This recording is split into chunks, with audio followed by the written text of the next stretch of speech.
abatura twagambaho nabo batugira ngu ekyabareta baizire kuronda okwezi bwa school fees okubombekera okubatandikiraho aho kukorera otairemu n'ebindi bingi okurebeka ngu nabo baruga omu bworo baba nk'abandi bantu. Nyowe obusasi bwanje nanisha kugira ngu banyambe bampereze ka bizinesi ntandikireho nkore nyina abana bana nkabona school fees. Mukazi w'umusani kwasigara ati ari makanga ashitani bamushimize kandi ko bagiye kumurwaza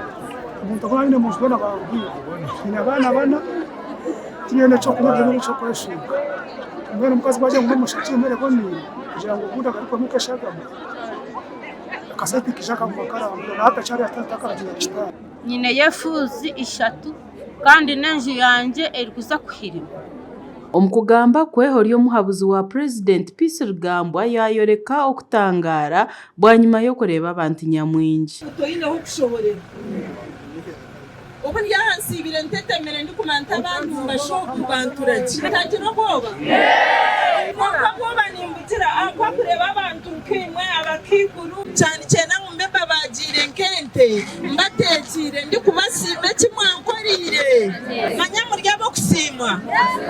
eno nimbasima mwebare kuterera President Museveni Karuru nuko kugira ngo akabahire byetengo byabo ngo bite bafadha bakahandikira President Barha nuko kumwemereza ngo bayituwe ebyo kugamba ine bingi kwebe bindi kugamba hati tutwese impembu twena Karura kuturukushaba so ebindi kugamba ni gomaki